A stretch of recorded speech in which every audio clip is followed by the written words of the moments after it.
আসসালামু আলাইকুম সবাইকে। আজকে তৈরি করে দেখাবো রেশমি জিলাপি। মাত্র ১ কাপ ময়দা এবং ১ প্যাকেট ইনো দিয়ে কোনো রকম ঝামেলা ছাড়াই খুব সহজেই যখন খুশি তখন এইভাবে এই রেশমি জিলাপি বাসায় তৈরি করে নিতে পারবেন।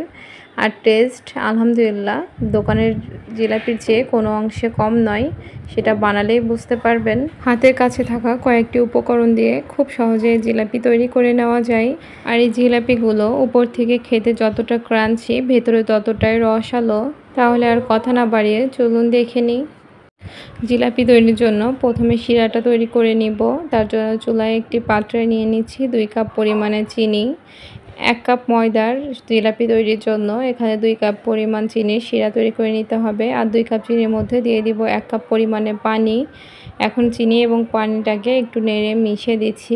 এখন চুলাটা অন করে দিব। অন করে দিয়ে এর মধ্যে দিয়ে দিব একটি এলাচ। এলাচের মুখটা একটু চিড়ে দিয়ে দিয়েছি, এতে ফ্লেভারটা ভালো আসবে। আর দিয়ে দিচ্ছি সামান্য জর্দা রং, এটি অপশনাল, আপনারা চাইলে দিতেও পারেন, না চাইলে নাও দিতে পারেন। তবে রেশমি জিলাপিগুলো একটু কালারফুল হয়ে থাকে, এজন্য একটু জর্দা রং মিশিয়ে দিয়েছি।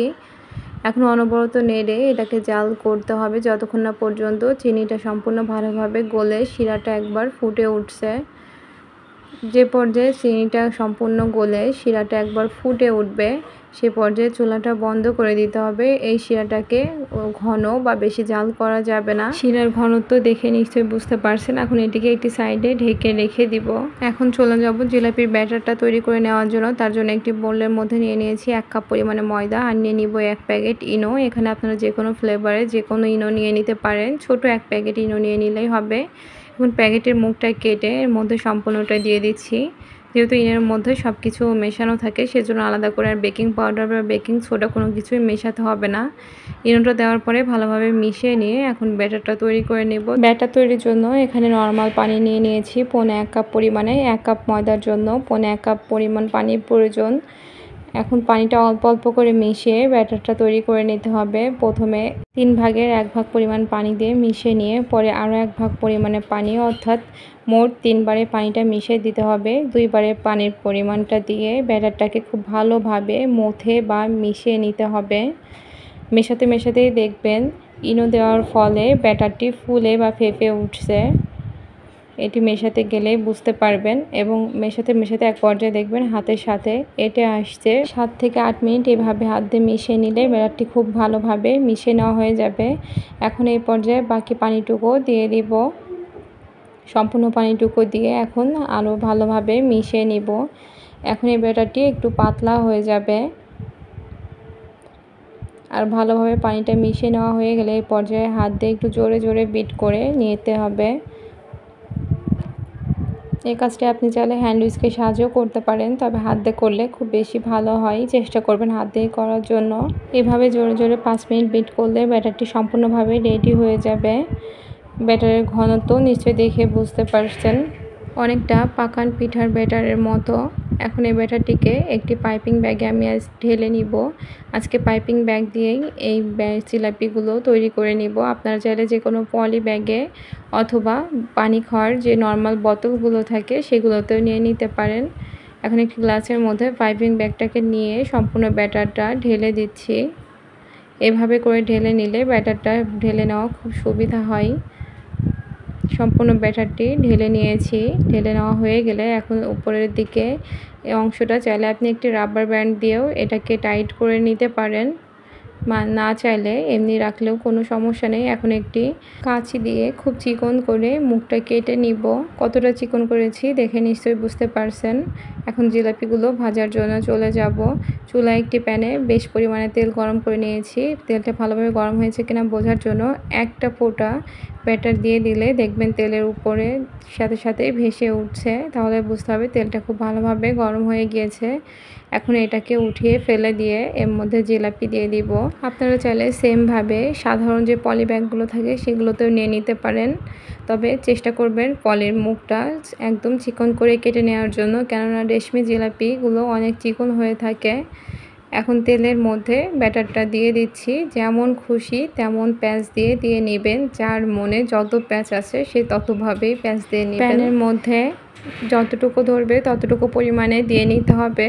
তেলের পরিমাণটা না অনেক বেশি দিতে হবে না একদম কম, যাতে জিলাপিগুলো ভেসে থাকতে পারে তেলের উপরে, সেই পরিমাণে দিয়ে নিতে হবে। আর চুলার জালটা মিডিয়াম লো হিটে রাখতে হবে। সবগুলো জিলাপি দিয়ে দেওয়া হয়ে গেলে একটি সাইড ভেজে নেওয়া হয়ে গেলে অপর সাইডে উল্টে দিতে হবে। প্রতিটি সাইড 1 থেকে 1.5 মিনিট করে মিডিয়াম লো হিটে ভেজে নিতে হবে। উভয় পাশে ভালোভাবে ভেজে নেওয়া হয়ে গেলে এখন জিলাপিগুলোকে গরম অবস্থাতেই তুলে শিরার মধ্যে দিয়ে দিব। এই অবস্থাতে জিলাপিগুলো থাকবে গরম এবং শিরাটা থাকবে হালকা গরম। গরম জিলাপিগুলো শিরার মধ্যে দেওয়ার পরে অপর সাইড উল্টে দিতে হবে। কিছুক্ষণ রেখে 30 সেকেন্ড মতো শিরার মধ্যে রাখলে জিলাপিগুলো খুব ভালোভাবে শিরাটা টেনে নিবে। জিলাপিগুলো খুব ভালোভাবে শিরাটা টেনে নিলেই এখন এগুলোকে শিরা থেকে উঠিয়ে নিতে হবে। সবগুলো জিলাপি এখন উঠিয়ে নিচ্ছি। উঠিয়ে নেওয়া হয়ে গেলে এখন অবশিষ্ট ব্যাটারটুকু দিয়েও জিলাপি তৈরি করে নেব এবং সেটিও আপনাদেরকে দেখাচ্ছি। আপনাদের বোঝার সুবিধার্থে আমি সম্পূর্ণ ভিডিও আনকাট রেখে আপনাদের দেখানোর চেষ্টা করেছি। এবারেও একইভাবে সবগুলো জিলাপি তেলের মধ্যে দিয়ে নিচ্ছি। প্যানে যতগুলো ধরবে চেষ্টা করবেন ততগুলো দেওয়ার জন্য। একদম বেশি গাদাগাদি করে দেওয়া যাবে না, তাহলে জিলাপিগুলো খুব ভালোভাবে ভেজে নেওয়া যাবে না। এই জিলাপিগুলো একইভাবে খুব ভালোভাবে ভেজে নিয়ে শিরার মধ্যে দিয়ে দিচ্ছি। শিরার মধ্যে দিয়ে এপাশ ওপাশ উল্টে 30 সেকেন্ড মতো রেখে জিলাপিগুলোকে উঠিয়ে নিব। আর চেষ্টা করবেন জিলাপিগুলোকে গরম অবস্থাতেই শিরার মধ্যে দেওয়ার জন্য। আর শিরাটা যেন সম্পূর্ণ ঠান্ডা না থাকে, হালকা গরম থাকবে বা কুসুম গরম থাকবে এমন অবস্থাতে শিরার মধ্যে দিয়ে দিতে হবে। এখন অবশিষ্ট ব্যাটারটুকু দিয়ে আমি একটি ফুল জিলাপি তৈরি করে নিচ্ছি। এটি অপশনাল, শুধুমাত্র নিজের পছন্দ মতো যে যেমন খুশি তেমনভাবেই তৈরি করে নিতে পারেন। 1 কাপ ময়দার ব্যাটার দিয়ে 3 বারে জিলাপিগুলো ভেজে নিয়েছি। এই জিলাপিগুলো একইভাবে উল্টে পাল্টে উভয় পাশে খুব সুন্দরভাবে ভেজে নিতে হবে। না অনেক বেশি ক্রিস্পি করা যাবে না অনেক বেশি নরম রাখা যাবে, সামান্য উপরে ক্রিস্পি হবে এবং কালারটা হালকা চেঞ্জ হবে এমন অবস্থায় ভেজে উঠিয়ে নিতে হবে। আর উঠিয়ে নিয়ে এগুলোকে শিরার মধ্যে দিয়ে নিতে হবে। সবগুলো জিলাপি আমার দেখতে দেখতে তৈরি হয়ে গিয়েছে। এখন আপনাদেরকে পরিবেশন করে দেখাচ্ছি। দেখুন মাশাআল্লাহ, আমার জিলাপিগুলো দেখতে যেমন হয়েছে খেতে ততটাই অসম্ভব মজার হয়েছে। আর এখানে আমি অরেঞ্জ ফ্লেভার ইনো ব্যবহার করেছিলাম, সেজন্য এই জিলাপিগুলো থেকে সুন্দর একটি অরেঞ্জ ফ্লেভার বা স্মেল বের হচ্ছে। এখন একটি জিলাপি নিয়ে দেখাচ্ছি জিলাপিগুলো কতটা ক্রাঞ্চি বা রসালো হয়েছে।